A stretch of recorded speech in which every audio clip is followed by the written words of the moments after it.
നമസ്കാരം. ആയുർ ജ്യോതിഷിന്റെ പുതിയൊരു വീഡിയോയിലേക്ക് എല്ലാവർക്കും ഹൃദ്യമായ സ്വാഗതം. ഇന്നത്തെ വീഡിയോയിൽ 2025 ജൂൺ 27, 28 തീയതികളിലായി 12 രാശിക്കാർക്കും ജ്യോതിഷപരമായി ജീവിതത്തിൽ സംഭവിക്കാവുന്ന കാര്യങ്ങളെ പറ്റിയും കൂടാതെ ലോട്ടറി, ഊഹക്കച്ചവടം, ഷെയർ മാർക്കറ്റ്, മറ്റ് ക്രയവിക്രയങ്ങൾ മുതലായവയിലൂടെ ധനവാന്മാരാകാൻ യോഗമുള്ള 5 രാശിക്കാരെയും ഈ വീഡിയോയിലൂടെ പറയുന്നു. ചന്ദ്രരാശിയെ അടിസ്ഥാനപ്പെടുത്തി ഫലം പറയുന്ന ഒരു ജ്യോതിഷ രീതിയാണ് ഈ വീഡിയോയിൽ അവലംബിച്ചിരിക്കുന്നത്. ജൂൺ 27, 28 തീയതികളിലായി കേതുവും ചൊവ്വയും യോഗം ചെയ്ത് ചിങ്ങത്തിലും, ഭാഗ്യകാരകനായ വ്യാഴം സൂര്യനോട് യോഗം ചെയ്ത് മിഥുനം രാശിയിലും, ശുക്രൻ മേടത്തിലും, ബുധനും ചന്ദ്രനും യോഗം ചെയ്ത് കർക്കിടകം രാശിയിലും, ശനി മീനത്തിലും, രാഹു കുംഭത്തിലും സ്ഥിതി ചെയ്യുന്നു.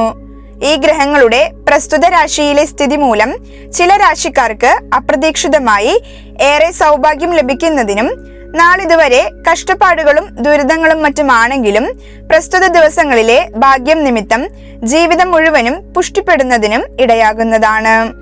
ഇതിൽ പറയുന്ന ഏതെങ്കിലും ഒരു നക്ഷത്രത്തിൽപ്പെട്ട ആൾക്ക് നല്ല ഫലം കിട്ടും എന്ന് പറഞ്ഞു കഴിഞ്ഞാൽ നിങ്ങളുടെ ഗ്രഹനില കൂടി സപ്പോർട്ട് ചെയ്താൽ മാത്രമേ മുഴുവനായ ഫലം അനുഭവവേദ്യമാകൂ എന്നുകൂടി മനസ്സിലാക്കുക. അതിനാൽ തന്നെ നിങ്ങളുടെ ഗ്രഹനില കൂടി പരിശോധിക്കേണ്ടത് വളരെ അത്യാവശ്യമാണ്. വീഡിയോയിലേക്ക് കടക്കുന്നതിന് മുൻപായി വീഡിയോ ഒന്ന് ലൈക്ക് ചെയ്യാനും ഇത്തരത്തിലുള്ള വീഡിയോകൾ ലഭിക്കുന്നതിനായി ചാനൽ ഒന്ന് സബ്സ്ക്രൈബ് ചെയ്ത് വെക്കാനും ബെല്ലൈക്കൺ അമർത്താനും മറക്കരുത്. അതിൽ ആദ്യമായി മേടം രാശിക്കാർ. അശ്വതി, ഭരണി, കാർത്തികയുടെ ആദ്യ പാദത്തിൽ ജനിച്ചവർ. മേടം രാശിക്കാർക്ക് തന്നെ സഹായിക്കുന്നവരോട് പോലും അവിശ്വാസം ഉണ്ടാകുന്നതിനും ചെയ്യുന്ന കാര്യങ്ങളിലെല്ലാം സംശയം ഉണ്ടാകുന്നതിനും ഇടയാകുന്നതാണ്. കൂടാതെ ശത്രുദോഷത്താലുള്ള ഭയം ഇവരുടെ മനസ്സിനെ വല്ലാതെ ബാധിക്കുകയും ചെയ്യും. എല്ലാ കാര്യങ്ങളിലും ഒരു സംശയദൃഷ്ടിയോടുകൂടി മാത്രമേ ഇവർ ചെയ്യാൻ തയ്യാറാകൂ. ഭാര്യയുടെയോ അമ്മയുടെയോ വാക്കുകേട്ട് മറ്റുള്ളവരെ അവിശ്വസിക്കുന്നതിനും ചിലപ്പോൾ കലഹിക്കുന്നതിനും ഈ ദിവസങ്ങളിൽ ഇടയാകും. ശ്രദ്ധിച്ചില്ല എങ്കിൽ ചെറിയ തോതിൽ വിഷബാധ ഏൽക്കാനുള്ള സാധ്യതയും ഈ ദിവസങ്ങളിൽ അധികമാണ്. ഇവർ പ്രസ്തുത ദിവസങ്ങളിൽ ചെറിയ ലോണുകളോ കടങ്ങളോ മറ്റോ വാങ്ങുന്നതിനും ഇടയാകുന്നതാണ്. ഈ ദിവസങ്ങളിൽ ബന്ധുക്കളോട് ഒത്തുചേരുന്നതിന് അവസരം ഉണ്ടാകുമെങ്കിലും അവരോട് ഒരൽപ്പം നീരസം പ്രകടിപ്പിക്കുന്നതിനും ഈ ദിവസങ്ങളിൽ സാധ്യത കൂടുതലാണ്. കൂടാതെ ശത്രുദോഷത്താലുള്ള ഭയം ഇവരുടെ മനസ്സിനെ വല്ലാതെ ബാധിക്കുകയും ചെയ്യുന്നതാണ്.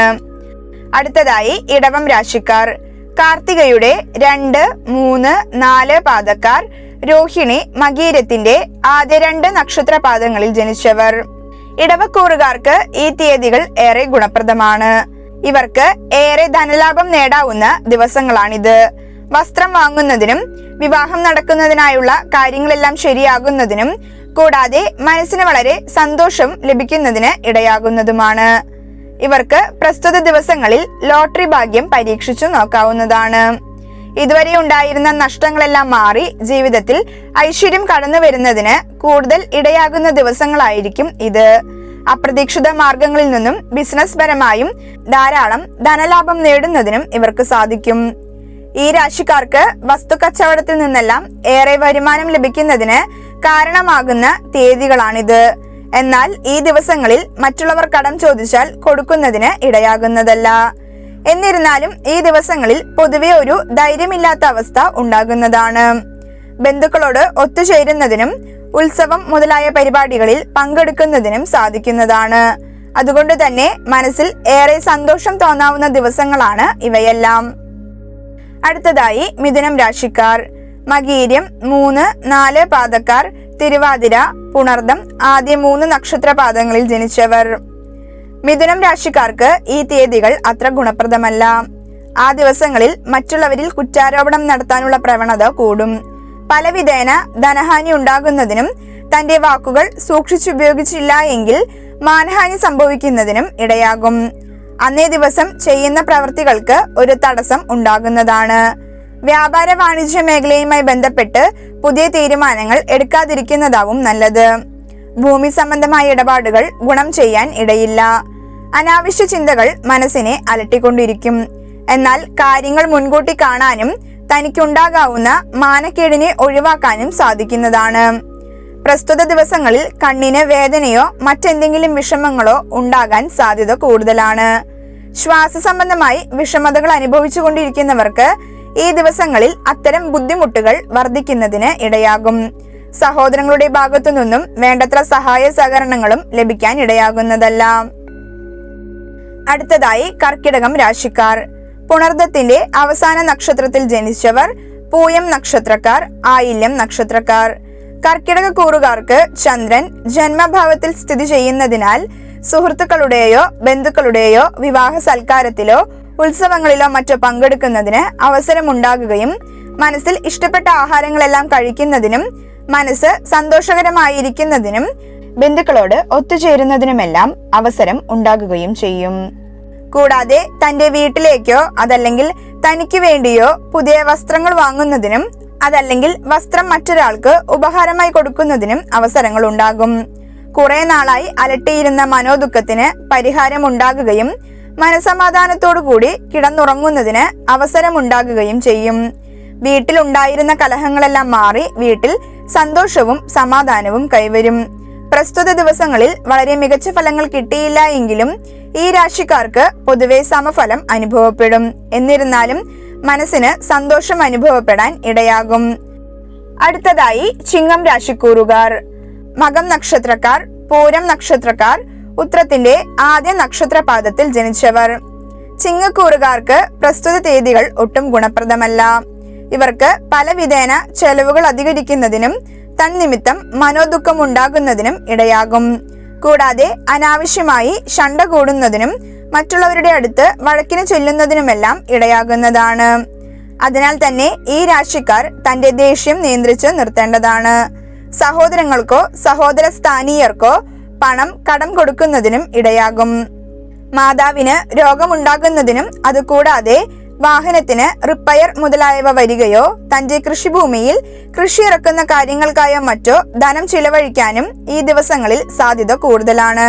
തന്റെ അമിത ആത്മവിശ്വാസം നിമിത്തം പലവിധ അപകടങ്ങളിൽ ചെന്ന് ചാടുന്നതിനും തന്നിമിത്തം പണച്ചെലവ് ഉണ്ടാകുന്നതിനും ഈ ദിവസങ്ങളിൽ ഇടയാകുന്നതാണ്. എന്നിരുന്നാലും പുണ്യതീർത്ഥ സ്ഥലങ്ങൾ സന്ദർശിക്കാനും ഈ ദിവസങ്ങളിൽ യോഗമുണ്ടാകും. തന്നെ അലട്ടിയിരുന്ന രോഗം മാറുന്നതിനായി പുതുതായി ഔഷധ സേവ തുടങ്ങുന്നതിന് ഇടയാകും. ചെവിയുമായി ബന്ധപ്പെട്ട അസുഖം, കഴുത്തുവേദന മുതലായവ ഈ ദിവസങ്ങളിൽ ഇവരെ ബാധിക്കാൻ സാധ്യത കൂടുതലാണ്. അന്നേ ദിവസങ്ങളിൽ ഏത് പ്രവൃത്തി ചെയ്യാനും വളരെ അലസതയും മടിയും കാണപ്പെടും. അടുത്തതായി കന്നിക്കൂറുകാർ. ഉത്രത്തിന്റെ 2, 3, 4 നക്ഷത്രപാദങ്ങളിൽ ജനിച്ചവർ, അത്തം നക്ഷത്രക്കാർ, ചിത്തിരയുടെ ആദ്യ 2 നക്ഷത്രപാദങ്ങളിൽ ജനിച്ചവർ. ഇവർക്ക് എല്ലാ തരത്തിലും ജീവിതത്തിൽ അഭിവൃദ്ധി ഉണ്ടാകുന്നതിനും പല മാർഗങ്ങളിലൂടെ ധനസൗഭാഗ്യം ഉണ്ടാകുന്നതിനും ഈ ദിവസങ്ങളിൽ ഇടയാകും.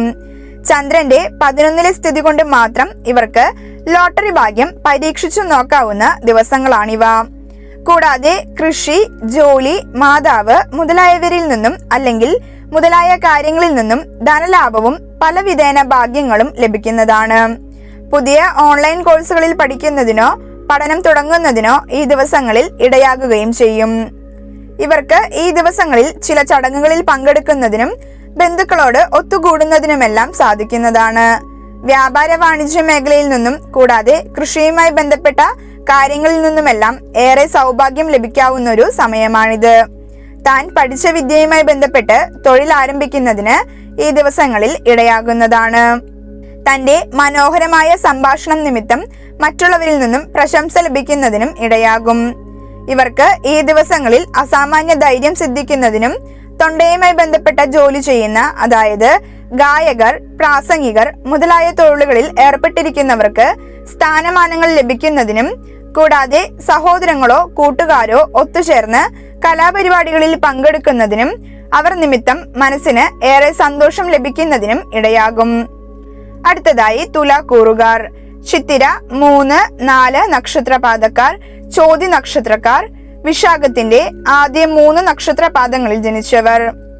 ഈ രാശിയിൽപ്പെട്ട പൊതുപ്രവർത്തന രംഗത്ത് പ്രവർത്തിക്കുന്നവർക്ക് പൊതുജനങ്ങൾക്കിടയിലും തന്റെ നാട്ടിലും തനിക്ക് സ്വീകാര്യത ലഭിക്കുന്നതിനും തന്റെ പ്രസിദ്ധി വർദ്ധിക്കുന്നതിനുമെല്ലാം ഇടയാകുന്നതാണ്. തുലാം രാശിയിൽപ്പെട്ട സർക്കാർ ജോലിക്കായി ശ്രമിക്കുന്നവർക്ക് ഈ തീയതികൾ ഏറെ ഗുണപ്രദമാണ്.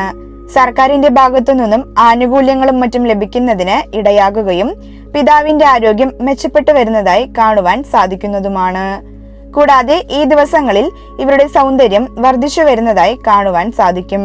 വളരെ ആകർഷകമായി സംസാരിക്കുവാനും എല്ലാവർക്കും ഇവരോട് കൂടുതൽ അടുപ്പം തോന്നുന്നതിനുമെല്ലാം ഈ ദിവസങ്ങളിൽ ഇടയാകുന്നതാണ്.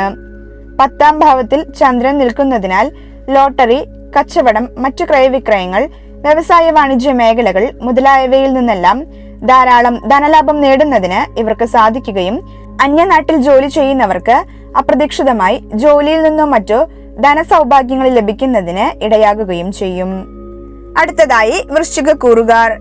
വിശാഖത്തിന്റെ അവസാന നക്ഷത്രപാദം, അനിഴം, തൃക്കേട്ട എന്നീ നക്ഷത്രങ്ങളിൽ ജനിച്ചവർ. വൃശ്ചിക രാശിക്കൂറുകാർക്ക് പ്രസ്തുത തീയതികൾ അത്ര ഗുണപ്രദമല്ല.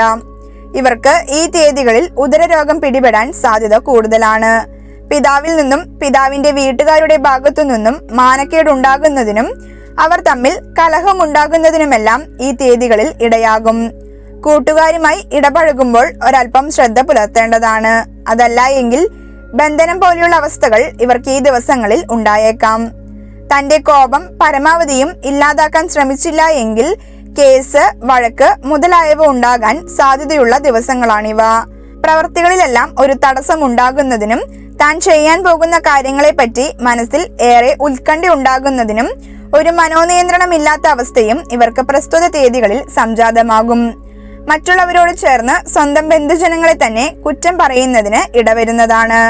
എന്നാൽ ചെയ്യുന്ന പ്രവർത്തികളെല്ലാം പൂർണ്ണതയിലേക്ക് എത്തിക്കുവാൻ വളരെ പരിശ്രമം നടത്തുകയും ചെയ്യുന്നതാണ്. അടുത്തതായി ധനുക്കൂറുകാർ. മൂലം, പൂരാടം, ഉത്രാടത്തിന്റെ ആദ്യ നക്ഷത്രപാദത്തിൽ ജനിച്ചവർ. ധനുരാശിക്കാർക്ക് ഈ തീയതികളിൽ തന്റെ ശത്രുക്കളോടും തന്നെ എതിർത്ത് നിൽക്കുന്നവരോടും പ്രതികാര മനോഭാവം ഉണ്ടാകുന്നതിനും എന്നാൽ ചില സമയങ്ങളിൽ തന്നെ എതിർത്ത് നിൽക്കുന്നവരോട് ഭയം മനസ്സിലുണ്ടാകുന്നതിനും ഇടയാകുന്നതാണ്. വീട്ടിൽ മക്കളോടോ ഭാര്യയോടോ വഴക്കടിക്കുന്നതിന് ഈ ദിവസങ്ങളിൽ ഇടയാകും. നീരിറക്കം പോലെയുള്ള ചെറിയ രോഗങ്ങൾ വന്നുപെടാനും പ്രസ്തുത ദിവസങ്ങളിൽ സാധ്യത കൂടുതലാണ്. ചെറിയ രീതിയിലുള്ള വിഷഭയം ഉണ്ടാകുന്നതിന് പ്രസ്തുത തീയതികളിൽ സാധ്യതയുണ്ട്. കൂടാതെ ഇവർക്ക് മാതാവുമായി പല രീതിയിൽ കലഹിക്കേണ്ടി വരികയും മാതാവിന്റെയോ വീട്ടുകാരുടെയോ ഭാഗത്തു നിന്നും സഹായങ്ങൾ ലഭിക്കാതെ പോകുകയും ചെയ്യും. എല്ലാവരോടും വളരെ ശ്രദ്ധ പുലർത്തി മാത്രമേ പെരുമാറാൻ ശ്രമിക്കൂ. പതിവില്ലാത്ത വിധം മറ്റുള്ളവരോട് ഏറെ സംസാരിക്കുന്നതിനും ഈ ദിവസങ്ങളിൽ ഇടയാകും. ഈ ദിവസങ്ങളിൽ ചന്ദ്രബലമില്ലാത്തവർ സ്ത്രീകളെ പൂർണ്ണമായും വിശ്വസിക്കാതിരിക്കുന്നതാണ് നല്ലത്.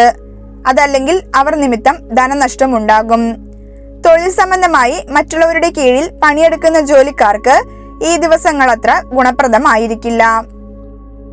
അടുത്തതായി മകരക്കൂറുകാർ. ഉത്രാടം 2, 3, 4 പാദക്കാർ, തിരുവോണം, അവിട്ടത്തിന്റെ 1, 2 നക്ഷത്രപാദങ്ങളിൽ ജനിച്ചവർ. ഇവർക്ക് ഈ ദിവസങ്ങളിൽ പുതുതായി വാഹനം വാങ്ങുന്നതിനും തനിക്കിഷ്ടപ്പെട്ട ഭക്ഷണം കഴിക്കുന്നതിനും പാർട്ടികൾ, ഉത്സവങ്ങൾ മുതലായവയിൽ പങ്കെടുക്കുന്നതിനും ഇടയാകും. അന്നേ ദിവസത്തെ ഗ്രഹസ്ഥിതി നിമിത്തം ഇവർക്ക് പലതരത്തിൽപ്പെട്ട ധനലാഭത്തിനും സാധ്യത അധികമാണ്. ലോട്ടറി എടുത്ത് ധനലാഭം നേടുന്നതിനും ഇവർക്ക് സാധിക്കുന്നതാണ്. എന്തായാലും ഈ ദിവസങ്ങളിൽ ഭാഗ്യത്തിന്റെ പരിപൂർണ പിന്തുണ ഈ രാശിക്കാർക്ക് ഉണ്ടാകുന്നതാണ്. ജാതകയോഗമുണ്ടെങ്കിൽ ഭാര്യ സ്വത്ത് ലഭിക്കുന്നതിനും ഈ ദിവസങ്ങൾ ഇടയാകും. താൻ ചെയ്യുന്ന എല്ലാ പ്രവർത്തികളിൽ നിന്നും ഏറെ ധനഭാഗ്യം നേടുന്നതിനും ഇവർക്ക് സാധിക്കുന്നതാണ്. ഇവർക്ക് ഈ തീയതികളിൽ തന്നെ മറ്റുള്ളവർ ആദരിക്കുന്നതിനും തനിക്ക് കീർത്തിയും അഭിമാനവും വർദ്ധിക്കുന്നതിനുള്ള പ്രവൃത്തികൾ ചെയ്യുന്നതിനും ഇടയാകും. ഇവർക്ക് ഇതുവരെ ഉണ്ടായിരുന്ന മനോദുഃഖങ്ങൾ മാറി സമാധാനമായി കിടന്നുറങ്ങുന്നതിനും സാധിക്കുന്നതാണ്. പ്രണയ സാഫല്യവും സിദ്ധിക്കും. വിവാഹ സൽക്കാരത്തിലോ ബന്ധുഗ്രഹത്തിലോ അതിഥിയായി പങ്കെടുക്കുന്നതിനും ഇഷ്ടപ്പെട്ട സമൃദ്ധമായ ഭക്ഷണം കഴിക്കുന്നതിനും ഈ ദിവസങ്ങളിൽ ഇടയാകും. അടുത്തതായി കുംഭക്കൂറുകാർ. അവിട്ടത്തിന്റെ 3, 4 പാദങ്ങളിൽ ജനിച്ചവർ. ചതയം, പൂരുരുട്ടാതി 1, 2, 3 എന്നീ നക്ഷത്രപാദങ്ങളിൽ ജനിച്ചവർ. കുംഭക്കൂറുകാർക്ക് ഏറെ ഗുണപ്രദമായ തീയതികളാണ് ഇത്. അപ്രതീക്ഷിതമായി ലോട്ടറി ഭാഗ്യവും മറ്റും സിദ്ധിക്കാനുള്ള യോഗമുള്ള രാശിക്കാരാണ് ഇവർ. ഇവർക്ക് പ്രസ്തുത ദിവസങ്ങളിൽ ഷെയർ മാർക്കറ്റിൽ നിന്നോ മറ്റ് ക്രയവിക്രയങ്ങൾ, ഊഹക്കച്ചവടങ്ങൾ എന്നിവയിൽ നിന്നെല്ലാം ധനനേട്ടം ഉണ്ടാക്കുന്നതിന് സാധിക്കും. ഇവർക്ക് ഈ തീയതികളിൽ ധാരാളം ധനഭാഗ്യം ലഭിക്കുന്നതിനും ചെയ്യാൻ ഉദ്ദേശിച്ച കാര്യങ്ങളെല്ലാം ചെയ്തു പൂർത്തിയാക്കുന്നതിനും കൂടാതെ താൻ ചെയ്യുന്ന പ്രവൃത്തികളിൽ നിന്നെല്ലാം ഏറെ ധനഭാഗ്യം ലഭിക്കുന്നതിനും ഇടയാകുന്നതാണ്. എന്നിരുന്നാലും പ്രസ്തുത ദിവസങ്ങളിൽ താൻ ചെയ്യുന്ന പ്രവൃത്തികളിൽ നിന്നും തനിക്ക് വേണ്ടത്ര പരിഗണന ലഭിക്കുന്നില്ല എന്നൊരു തോന്നൽ ഇവർക്ക് അനുഭവപ്പെടുന്നതാണ്. കൂടാതെ ഇവർക്ക് ഇതുവരെ ഉണ്ടായിരുന്ന രോഗത്തിൽ നിന്നും മുക്തി ലഭിക്കുന്നതിനും ശത്രുദോഷം മാറുന്നതിനുമെല്ലാം ഇടയാകും. ഇവർ പ്രസ്തുത ദിവസങ്ങളിൽ ശത്രുക്കൾക്കെതിരെ പ്രതിക്രിയകളോ മറ്റോ ചെയ്യുന്നതിന് മുതിരുകയും ചെയ്യും.